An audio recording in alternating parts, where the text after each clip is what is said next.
முதல்ல கோவையில் பாரதிய ஜனதா கட்சியின் சார்பாக அந்த மாவட்டத்தின் கட்டடம் மரியாதைக்குரிய உள்துறை அமைச்சர் அமித்ஷா அவர்களால் திறக்கப்படுகிறது. அதற்காக கலந்து கொள்வதற்காக நான் அங்கு செல்கிறேன். பாரதிய ஜனதா கட்சியை பொறுத்தமட்டில் தமிழகத்தில் நாங்கள் எங்கள் பலத்தை அதிகரித்து வருகிறோம். உட்கட்சி தேர்தல்கள் நடந்து முடிந்திருக்கிறது. இன்று தமிழகத்தில் இந்த இருமொழிக் கொள்கை மும்மொழிக் கொள்கை என்பதை வைத்துக்கொண்டு திராவிட முன்னேற்றக் கழகமும் அதன் கூட்டணி கட்சிகளும் மேலும் பல கட்சிகளும் ஏதோ 60களில் உள்ள இந்தி எதிர்ப்பு பிரச்சாரத்தை முன்னெடுத்து செல்வதைப் போல எடுத்து சென்று கொண்டிருக்கிறார்கள்.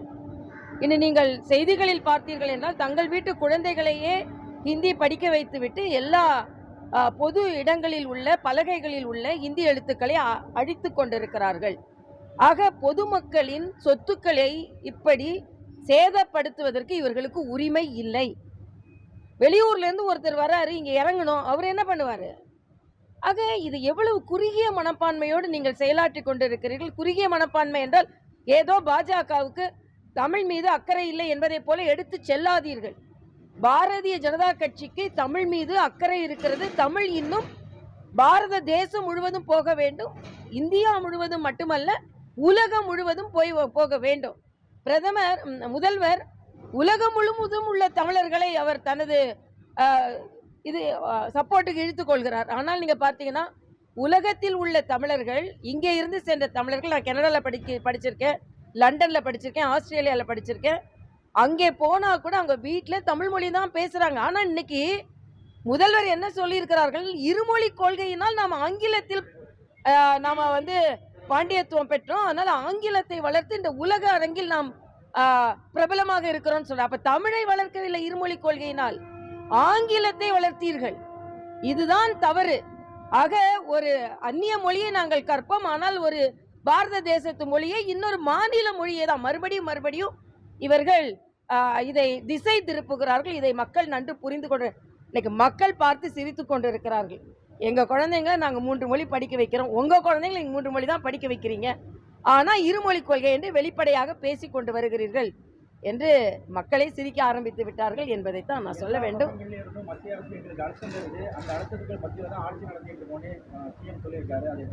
யார் அந்த அழுத்தத்தை எடுத்துக்கொள் சொல்றது? ஏன் ஒரு எதிர்ப்பு குரலையே நீங்கள் கொடுத்து கொண்டு இருக்கிறீர்கள்? மத்திய மாநில அரசுகள் ஒரு சுமூகமான உறவை மக்கள் நலனுக்காக மேற்கொண்டால் என்ன? எல்லாற்றிலையும் அரசியல் செய்யணும்னு இல்லை. அரசியல் செய்யலாம், ஆட்சியில் அரசியல் செய்ய வேண்டும் என்பது இல்லை. ஆட்சியில் அரசியல் செய்த கேசிஆர் போன்றவர்களாம் இன்னைக்கு எப்படி இருக்கிறாங்கன்னு முதல்வர் புரிந்து கொள்ள வேண்டும். இதை மாதிரி தான் எதற்கெடுத்தாலும் மத்திய அரசு எந்த திட்டம் கொண்டு வந்தாலும் அதை எதிர்த்து கொண்டிருந்தார்கள் தெலுங்கானால.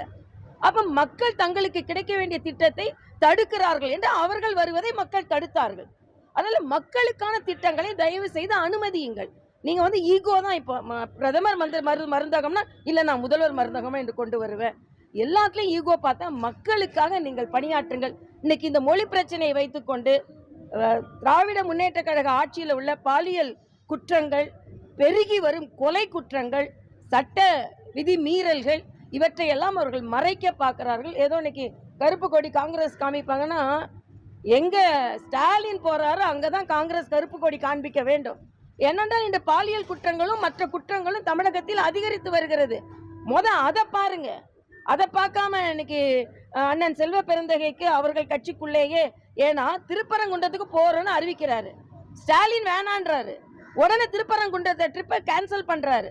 ஆக செல்வ பெருந்தகையின் தலைவர் ஸ்டாலினா இல்லைன்னா சோனியாவான்னு அங்க உள்ள காங்கிரஸ் தொண்டர்களுக்கே சந்தேகம் வந்து விட்டது. அதனால உங்க கட்சிக்குள்ள உள்ள பிரச்சனையை பாருங்க, அப்புறம் கருப்பு கொடியெல்லாம் காமிக்கலாம். கருப்பு கொடி காண்பிக்கிற அளவுக்கு எந்த தப்பும் மரியாதைக்குரிய உள்துறை அமைச்சர் செய்யல என்றுதான் எனது கருத்து. இல்ல, அவர் இன்னைக்கு அரசியல் ரீதியா வராரு, ஆட்சி ரீதியாக வரும்பொழுது அதற்கான எதிர்பார்ப்பை நாம் எதிர்பார்க்கலாம். ஆனா இன்னைக்கு மரியாதைக்குரிய பாரத பிரதமர் நாட்டு நலன் மட்டுமல்லாமல் உடல் நலத்திலும் அக்கறை செலுத்துகிறார். எண்ணெயை குறையுங்கள் என்று, அதாவது ஆயில குறைச்சா ஆயுள் நீளும் நாங்க சொல்லுவோம் மருத்துவர்கள். அதனால இதை மாதிரி மக்களுக்கான திட்டத்தை எடுத்து செல்ல வேண்டும் என்பதுதான் எனது கருத்து.